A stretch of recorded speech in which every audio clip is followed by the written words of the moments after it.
तुम्हें नहीं पता कि मैं कौन हूँ? अच्छा तो फिर सुनो, मैं आहान की वाइफ। निया की बात सुनकर आहान के दिमाग ने जैसे काम करना ही बंद कर दिया था। इधर शनाया निया की तरफ बढ़ी और बोली, क्या बकवास कर रही हो तुम? आहान मेरे पति हैं।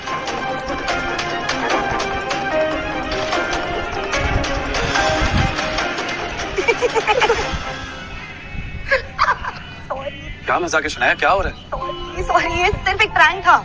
दरअसल निया मेरी दोस्त है, इसने मुझसे शर्त लगाई थी कि ऐसा कोई लड़का नहीं है जो इस पे फिसल ना जाए, तो मैंने ये आप पे टेस्ट कर लिया, मगर ये पूरी फेल हुई है।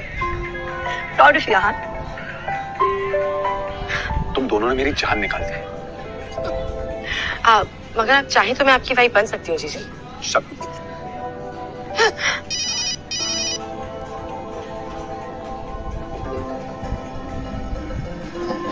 सॉरी।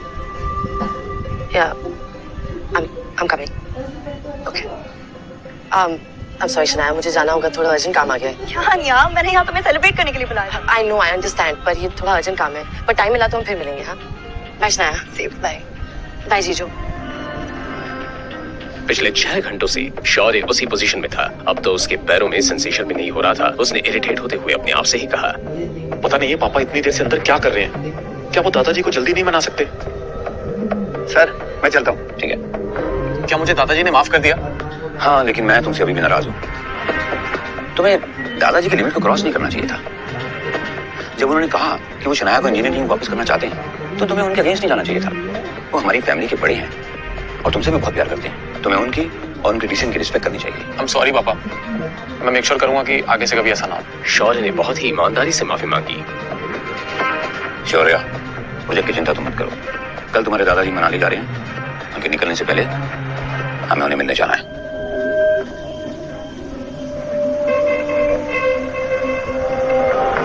शौर्य अपने पापा की कही बात के पीछे का मतलब समझ गया।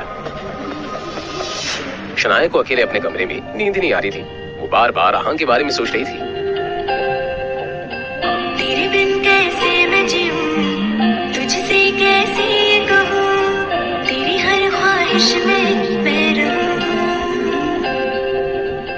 मेरी आंखों में अक्स तेरा, मेरा हर वक्त तेरा, तुझसे कैसे मैं ये कहूं। दर्द ये दिल का कैसे मैं करूं बयां, तेरे बिन लागे ना कहीं मेरा जिया।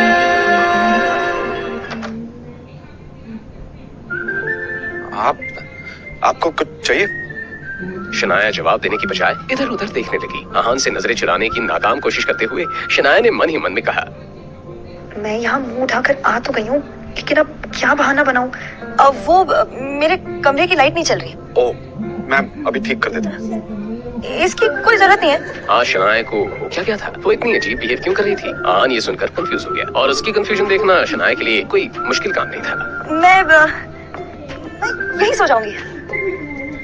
ठीक है, आप यहाँ सो जाइए, मैं आपके कमरे में सो जाता हूँ। क्या इन्हें मेरी बात के पीछे का मतलब समझ में नहीं आ रहा? अब क्या हम साथ नहीं सो सकते क्या? हाँ? मगर शनाया इतनी ब्रेव नहीं थी कि अपना सवाल वापस दोहरा पाती, इसलिए उसने कहा, वो मैं आपको परेशान नहीं करना चाहती, रहने दीजिए। आप खामखा परेशान हो रही है शनाया। एक बल्ब ठीक करने में क्या ही तकलीफ होगी? मैं वहाँ बल्ब भी ठीक कर लूंगा और आपके काउच पे सो जाऊंगा। आप आराम से यहाँ पे सो जाइए। आहान, रहने दीजिए। बल्ब नहीं ठीक करना? शनाया ने बड़े होपलेस अंदाज में आहान को बोली, रात को लाइट की क्या जरूरत है? आप सो जाइए, सो जाइए।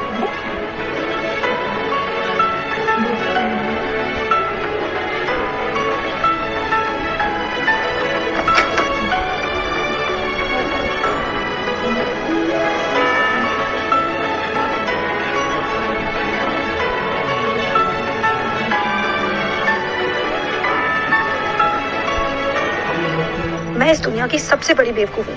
क्या जरूरत थी मुझे आहान के रूम में जाने की? वैसे तो उन्हें सब कुछ समझ आ जाता है, मगर आज ही उन्हें भोला बनना था। मुझे इतनी एम्बैरेसमेंट हो रही है कि चैन से सो भी नहीं पा रही हूँ।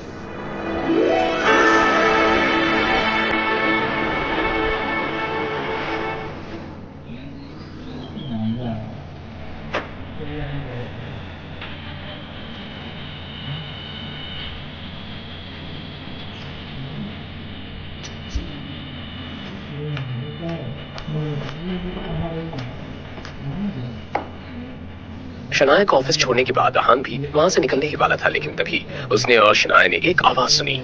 जाने दो मुझे।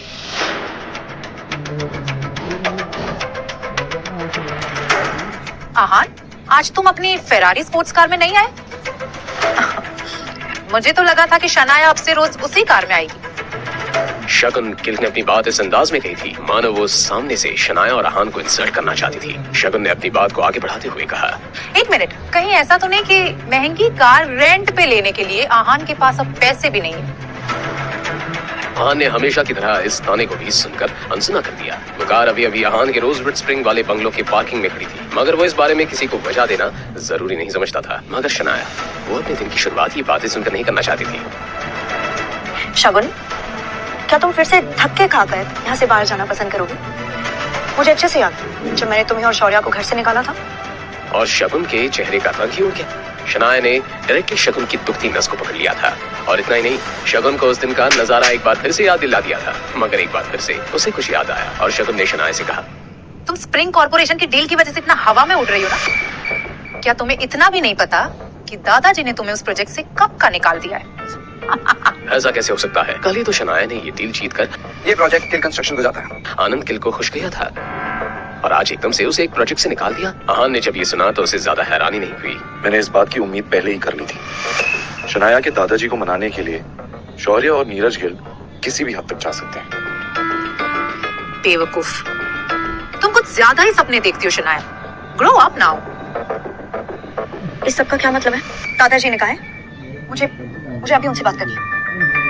वो तो मनाली चले गए, बोल रहे थे कि उन्हें थोड़ा आराम की जरूरत है। शनाया के सवाल का ये जवाब शगुन ने नहीं, शौर्य ने दिया था। शनाया ने देखा तो शौर्य बहुत ही अकड़ में खड़ा था। उसने अपनी बात को आगे बढ़ाते हुए कहा, और जाते जाते उन्होंने स्प्रिंग कॉर्पोरेशन का प्रोजेक्ट भी मुझे दे दिया, तो तुम भी अब घर जाकर आराम कर सकती हो। उन्होंने तुम्हें किस बुनियाद पर ये प्रोजेक्ट दे दिया? किस बुनियाद पर? अच्छा सवाल। शायद तुम भूल रही हो शनाया, मैं शौर्य गिल, इस गिल खानदान का इकलौता वारिस, और आगे चलकर ये बिजनेस, ये खानदान सब मेरे इशारे पर चलने वाला। बस इसी बुनियाद पर दादाजी ने ये प्रोजेक्ट मुझे दिया है। आई होप ये तुम मेरा रीजन सुनकर सेटिस्फाइड हो। शनाया इस सब के बाद अपना कुछ कर सकती थी और ना ही कुछ करना चाहती थी। शौर्य बस कुछ मीठी बातों से आनंद गिल को खुश कर सकता था और उनका कोई भी डिसीजन बदल सकता था, इसलिए आहान को कोई हैरानी नहीं हुई थी। शौर्या, वैसे कुछ लोग ना कुछ ज्यादा ही घमंडी होते हैं। उन्हें अपने अलावा कुछ दिखता ही नहीं है। उन्हें लगता है कि हर्ष मेहरा जैसे बिग शॉट के साथ सोने से उनकी सारी प्रॉब्लम सॉल्व हो जाएगी, लेकिन 5 स्टार होटल के बिस्तर पे सोने से और असल जिंदगी में फर्क होता है। उसने सोचा कि अब जब शनाया का ये निकम्मा पति भी यहाँ मौजूद था तो क्यों ना उसे भी इन सब में घसीट लिया जाए। आहान, तुम्हें नहीं पता कि तुम्हारी इस खूबसूरत बीवी ने हर्ष मेहरा के साथ 5 स्टार होटल में कौन सी डील फाइनल की थी?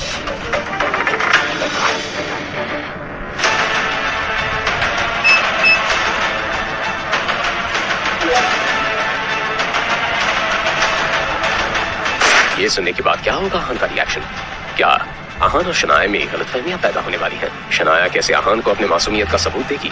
जानने के लिए सुनते रहिए सीक्रेट मीज़ादा, सिर्फ और सिर्फ पॉकेट एफएम पर।